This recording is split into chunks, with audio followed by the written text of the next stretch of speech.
उद्देश्य। इस पाठ के अंत में आप निम्नलिखित सीखने में सक्षम हो जाएंगे। लेखांकन का अर्थ एवं आवश्यकता को बता सकने में, लेखांकन की सूचना के स्रोत के रूप में चर्चा कर सकने में, लेखांकन सूचना के आंतरिक एवं बाह्य उपयोगकर्ताओं की पहचान कर सकने में, लेखांकन के उद्देश्य का वर्णन कर सकने में, लेखांकन की भूमिका का वर्णन कर सकने में, लेखांकन में प्रयुक्त मूल पारिभाषिक शब्दों को समझा सकने में।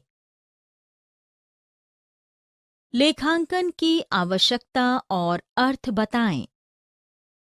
लेखांकन का परिचय। परंपरागत रूप से लेखांकन का केवल पुस्त लेखन प्रक्रिया के लिए उपयोग किया जाता था, लेकिन अब वित्तीय रिपोर्ट तैयार करने में भी इसका प्रयोग किया जाता है। लेखांकन प्रभावशाली ढंग से वित्तीय लेन-देन लिखने, वर्गीकृत करने और संक्षेप में व्यक्त करने की प्रक्रिया है। इस प्रक्रिया का उपयोग करके किसी निश्चित अवधि के लिए व्यापारिक लाभ या हानि का विश्लेषण करना सचमुच आसान होता है। लेखांकन का अर्थ। दिए गए आरेख में लेखांकन का अर्थ निर्दिष्ट किया गया है। ये आवश्यक वित्तीय सूचना की पहचान, मापन, अभिलेखन और इच्छुक उपयोगकर्ताओं को संप्रेषित करने में सहायता करता है। लेखांकन के प्रासंगिक पहलू। आर्थिक घटना। इससे तात्पर्य किसी व्यावसायिक संगठन में होने वाले ऐसे आर्थिक लेनदेनों से है जिसके परिणामों को मौद्रिक रूप में मापा जा सकता हो। ग्राहकों को किताबों का विक्रय, आपूर्तिकर्ताओं से उत्पादों का क्रय। पहचान। इससे ये निर्धारित करने में सहायता मिलती है कि किन लेनदेनों का अभिलेखन करना है। मापन। ये वित्तीय रूप से व्यापारिक लेनदेन का अनुमान लगाता है। अभिलेखन। आर्थिक घटनाओं की पहचान और मापन हो जाने के बाद इसे मौद्रिक इकाइयों में लेखा पुस्तकों में काल क्रमानुसार तिथिवार अभिलेखित किया जाता है। संप्रेषण। आर्थिक घटनाओं की एक विशिष्ट क्रम में पहचान, मापन और अभिलेखन किया जाता है और जब भी आवश्यक हो, प्रबंधन और अन्य आंतरिक और बाह्य उपयोगकर्ताओं को संप्रेषित किया जाता है। संगठन। ये व्यावसायिक उद्यम है, चाहे उद्देश्य लाभ हो या ना हो। सूचना के इच्छुक उपयोगकर्ता। लेखांकन सूचना के उपयोगकर्ता आंतरिक और बाह्य हो सकते हैं। उदाहरण आंतरिक उपयोगकर्ताओं में शामिल है मुख्य कार्यकारी, वित्तीय प्राधिकारी, उप प्रधान, व्यावसायिक इकाई प्रबंधक आदि।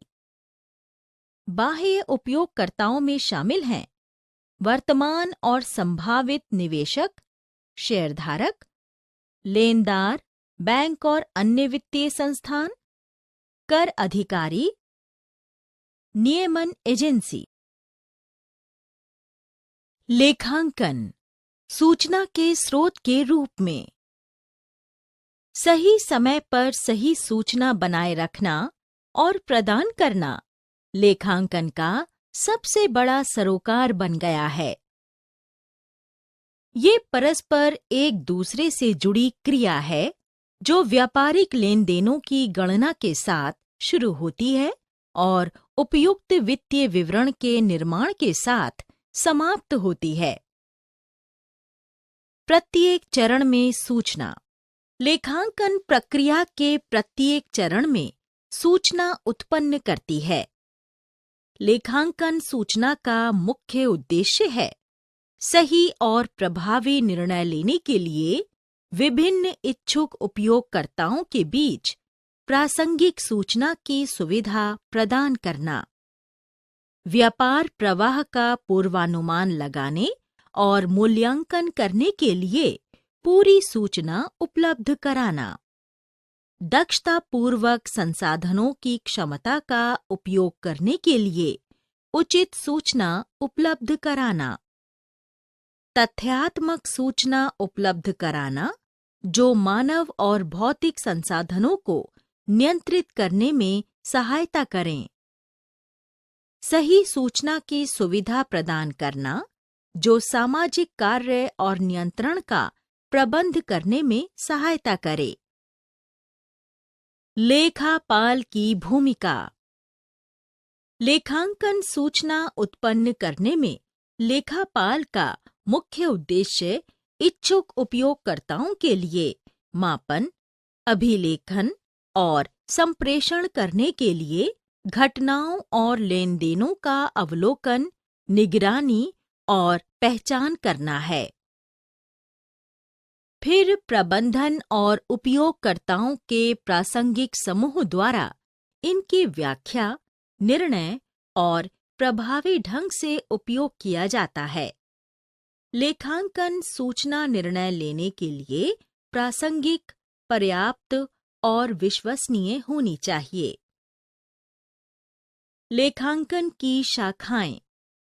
प्रबंधन की अतिरिक्त जरूरतें पूरा करने के लिए लेखांकन की कुछ अन्य शाखाएं तैयार की गई हैं, अर्थात वित्तीय लेखांकन।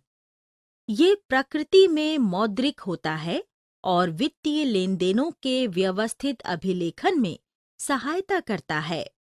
लागत लेखांकन। ये व्यापार की विकास लागत के प्रबंध में सहायता करता है और बेहतर निर्णय लेने के लिए प्रबंधन को आवश्यक लागत सूचना प्रदान करता है। प्रबंधन लेखांकन।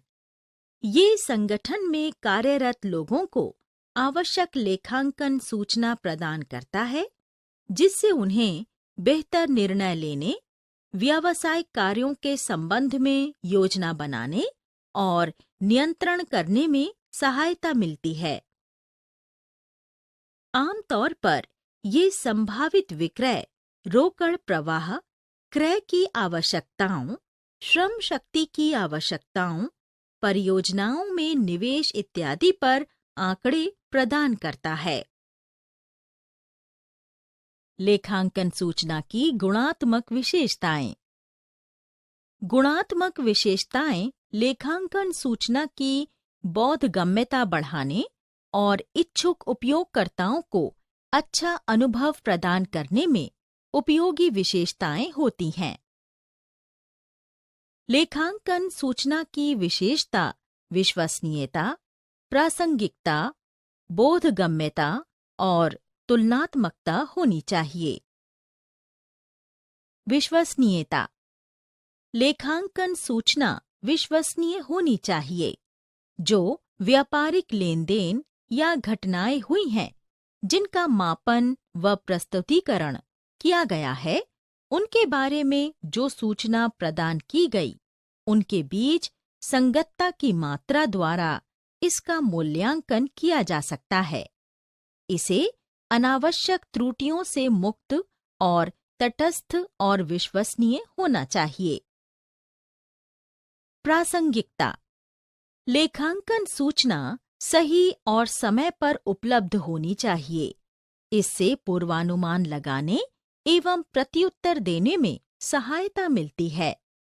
इसके अलावा उपयोगकर्ताओं के निर्णयों को निम्न द्वारा प्रभावित करना चाहिए। 1.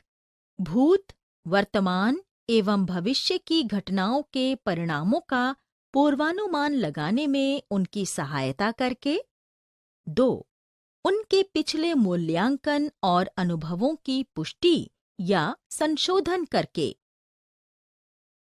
बोधगम्यता। इसका आशय है कि व्यवसाय का निर्णय लेने वाले लोगों को इच्छुक उपयोगकर्ताओं के लिए उसी संदर्भ में लेखांकन सूचना को समझना चाहिए जिस संदर्भ में उन्हें तैयार किया गया है एवं प्रस्तुत किया गया है और उन्हें बताया गया है। सूचना तभी प्रभावी ढंग से संप्रेषित मानी जाती है जब वो प्रेषणी द्वारा उसी अर्थ में समझी जाती है जिस अर्थ में प्रेषक ने प्रदान किया है। तुलनीयता। अलग अलग लेखांकन अवधियों के बीच वित्तीय सूचना की तुलना केवल तभी महत्वपूर्ण और उद्देश्यपूर्ण होगी जब उन्हें पता लगाने में प्रथाओं का पालन किया गया हो। दूसरे शब्दों में, इनका संबंध समान अवधि से होना चाहिए और साथ ही समान मापन इकाई व समान प्रारूप का उपयोग करना चाहिए। लेखांकन के उद्देश्य। लेखांकन का मुख्य उद्देश्य उपयोगकर्ताओं के इच्छुक समूह को उपयोगी सूचना उपलब्ध कराना है। लेखांकन के उद्देश्यों को विभिन्न वर्गों में वर्गीकृत किया जाता है। लेखांकन अभिलेख का प्रबंध करना। व्यवसाय में कई लेन-देन होते हैं जिन्हें मानव मस्तिष्क याद रखने में सक्षम नहीं हो सकता है। सभी प्रविष्टियों को याद रखने के लिए व्यवस्थित लेखांकन अभिलेख बनाए रखा जाना चाहिए। वित्तीय प्रतिवेदन की गणना। एक विशिष्ट लेखांकन अवधि के लिए व्यवस्थित अभिलेख के आधार पर आय विवरण अर्थात लाभ और हानि खाता तैयार किया जाता है। वित्तीय स्थिति प्रदर्शित करना। ये समझने के लिए कि व्यवसाय का क्या अपना अर्थात परिसंपत्ति है और क्या अन्य को देय अर्थात देनदारियां हैं, प्रत्येक लेखांकन अवधि के अंत में व्यापारिक संगठन द्वारा संसाधनों का उचित अभिलेख बनाए रखा जाता है। ये तुलन पत्र स्थिति विवरण नामक विवरण की तैयारी में सहायता मिलती है। अपने उपयोगकर्ताओं से सूचना साझा करना। ये आंतरिक और बाहरी उपयोगकर्ताओं को आवश्यक सूचना संप्रेषित करता है। प्रबंधन के हर स्तर पर सूचना की उम्मीद की जाती है। आमतौर पर लेखांकन प्रक्रिया द्वारा इसे उत्पन्न किया जाता है और ग्राफ, चार्ट, रिपोर्ट और विवरण के रूप में साझा किया जाता है। आंतरिक उपयोगकर्ताओं को भविष्य की व्यापार योजना और नियंत्रण के लिए बिक्री, लाभप्रदता आदि के बारे में समय पर जानकारी की आवश्यकता होती है, जबकि बाहरी उपयोगकर्ता निम्नलिखित सूचना में रुचि रखते हैं। लेखांकन की भूमिका और इसके आधारभूत पारिभाषिक शब्द। लेखांकन की भूमिका। लेखांकन व्यापारिक लेनदेन अभिलेखित करने की कला है। ये उचित मापन, वर्गीकरण और संक्षिप्तीकरण के माध्यम से उद्यम के आंकड़ों का विश्लेषण करता है। ये विवरणों और अभिलेखों के रूप में आंकड़े प्रस्तुत करने में उपयोगी है। इससे इच्छुक उपयोगकर्ताओं को व्यापार के परिचालन की वित्तीय स्थिति समझने में सहायता मिलती है। लेखांकन के आधारभूत पारिभाषिक शब्द। इकाई। इकाई एक आर्थिक इकाई होती है जिसका अलग से लेखांकन किया जाता है। उदाहरण: बिग बाजार, रिलायंस फ्रेश इत्यादि। लेन देन। ये नकद या उधार के रूप में एक व्यावसायिक गतिविधि है। उदाहरण: माल का क्रय, धन की प्राप्ति इत्यादि। नकद लेन देन और उधार क्रय। जब कोई ग्राहक किसी उत्पाद या सेवा को क्रय करने के तुरंत बाद भुगतान करता है तो उसे नकद लेन देन कहा जाता है। लेकिन जब तुरंत नकद भुगतान नहीं किया जाता है और भविष्य में भुगतान करने का वादा किया जाता है तो उसे उधार क्रय कहा जाता है। परिसंपत्तियां। परिसंपत्तियां ऐसा कुछ भी मूर्त या अमूर्त हैं जो आर्थिक मूल्य का उत्पादन करने के लिए स्वामित्वाधीन या नियंत्रित होने में सक्षम हैं। मोटे तौर पर परिसंपत्तियों को दो प्रकार में वर्गीकृत किया जाता है।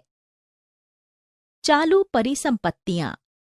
तुलन पत्र पर चालू परिसंपत्ति वो परिसंपत्ति है जिसे या तो नकद में परिवर्तित किया जा सकता है या 12 महीने के भीतर चालू देयताओं का भुगतान करने के लिए उपयोग किया जा सकता है। उदाहरण स्टॉक, नकद और बैंक शेष।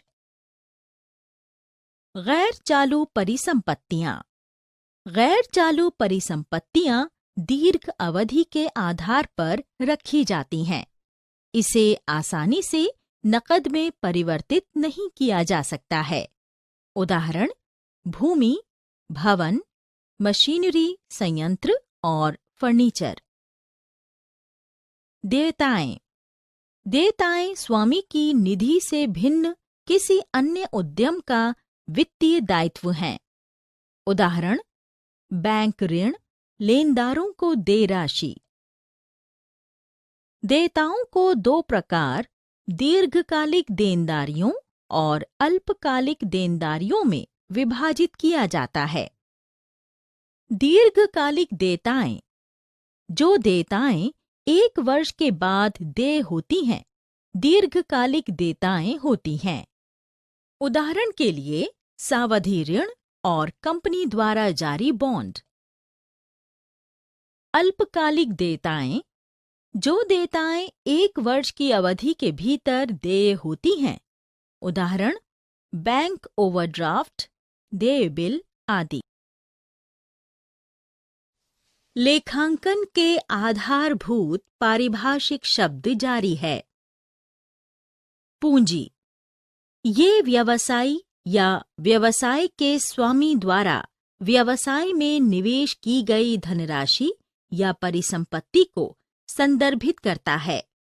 इसे तुलन पत्र के देयता की ओर पूंजी के रूप में दर्शाया जाता है। पूंजी बराबर परिसंपत्ति घटाव देयता। विक्रय। विक्रय बेची गई वस्तुओं और प्रदान की गई सेवाओं की कुल राशि है। आगम। आगम अपने उत्पादों या सेवाओं को बेचने के बाद व्यवसाय के स्वामी द्वारा अर्जित धनराशि है। व्यय। ये आगम अर्जित करने के उद्देश्य से सेवाओं या उत्पादों के उपयोग की लागत है। उदाहरण वेतन, दैनिक मजदूरी, किराया इत्यादि। खर्च। किसी लाभ, सेवा या संपत्ति के लिए राशि व्यय करना खर्च कहलाता है। उदाहरण माल, मशीनरी और फर्नीचर का क्रय, वेतन, किराया इत्यादि। खर्च पूंजीगत या राजस्व व्यय हो सकता है। आगम व्यय। यदि व्यय का लाभ 1 वर्ष के भीतर प्राप्त हो जाता है तो इसे आगम व्यय कहा जाता है। उदाहरण कमीशन, कानूनी व्यय, बीमा, विज्ञापन, प्रिंटिंग शुल्क इत्यादि। पूंजीगत व्यय। यदि व्यय का लाभ 1 वर्ष से अधिक मिलता है तो इसे पूंजीगत व्यय कहा जाता है। उदाहरण कंप्यूटर उपकरण, कार्यालय उपकरण, भूमि, मशीनरी इत्यादि। लाभ। ये व्यवसाय के सकारात्मक प्रदर्शन को संदर्भित करता है और इससे स्वामी की पूंजी बढ़ती है। लाभ बराबर राजस्व घटाव व्यय। अभिवृद्धि व्यवसाय का लाभ जो आकस्मिक लेनदेन से आता है, उदाहरण स्थायी संपत्ति का विक्रय, न्यायालय में किसी मुकदमे को जीतना आदि। हानि जब व्यवसाय का व्यय उसकी आय से अधिक होता है तो इसे हानि कहा जाता है। इससे स्वामी की पूंजी घटती है। हानि बराबर व्यय घटाव आगम। बट्टा ये विक्रय की गई वस्तुओं की लागत मूल्य में कटौती है। मोटे तौर पर बट्टा को 2 प्रकारों में विभाजित किया जाता है। व्यापारिक बट्टा ये निर्माता द्वारा पुनः विक्रेता को उत्पाद के सूची मूल्य पर प्रदान किया गया बट्टा है। नकद कटौती ग्राहक को निर्दिष्ट समय के भीतर भुगतान करने के लिए प्रोत्साहित करने के लिए वस्तु के विक्रेता द्वारा अनुमत कटौती। प्रमाणक ये लेनदेन के समर्थन में विश्वसनीय दस्तावेजी साक्ष्य हैं। उदाहरण नकद कैश मेमो या वस्तुओं के क्रय की रसीद। माल ये वो उत्पाद हैं जिनका व्यापार इकाई कारोबार करती है, अर्थात जिनका वो क्रय एवं विक्रय अथवा उत्पादन एवं विक्रय करती है। आहरण आहरण स्वामी के अपने व्यक्तिगत उपयोग के लिए व्यवसाय से निकाली गई कोई भी राशि है। क्रय क्रय व्यापार के सामान्य क्रम में विक्रय के लिए या वस्तुओं के उत्पादन में उपयोग के लिए उद्यम द्वारा प्राप्त वस्तुओं का कुल मूल्य है। स्टॉक ये व्यवसाय में अनबिका माल है। स्टॉक 2 प्रकार के होते हैं। प्रारंभिक स्टॉक व्यापार की शुरुआत में वस्तुओं के स्टॉक को प्रारंभिक स्टॉक के रूप में जाना जाता है। अंतिम स्टॉक व्यापार के अंत में वस्तुओं के स्टॉक को अंतिम स्टॉक के रूप में जाना जाता है।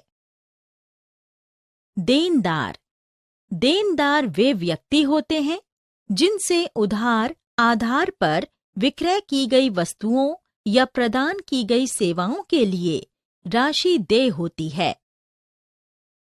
लेनदार लेनदार वे व्यक्ति होते हैं जिनको उधार आधार पर विक्रय की गई वस्तुओं या प्रदान की गई सेवाओं के लिए राशि देय होती है। सारांश हमने जो कुछ सीखा है उसे संक्षेप में दोहराएं। लेखांकन व्यावसायिक लेनदेन की पहचान, मापन, अभिलेखन करने और इच्छुक उपयोगकर्ताओं को आवश्यक सूचना संप्रेषित करने की प्रक्रिया है। सूचना प्रणाली के स्रोत के रूप में लेखांकन इच्छुक उपयोगकर्ताओं को संगठन की आर्थिक घटनाओं की पहचान, मापन, अभिलेखन और संप्रेषित करने की प्रक्रिया है। लेखांकन सूचना का विभिन्न आंतरिक और बाह्य पक्षों द्वारा उपयोग किया जाता है, जैसे वर्तमान और संभावित निवेशकों और लेनदार।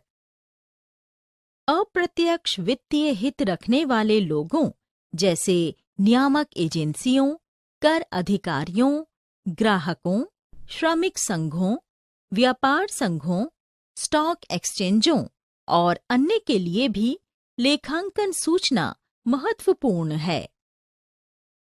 लेखांकन में मूल पारिभाषिक शब्द हैं लेन देन, परिसंपत्तियां, देयताएं, पूंजी, विक्रय, आगम, व्यय, खर्च, लाभ, हानि इत्यादि।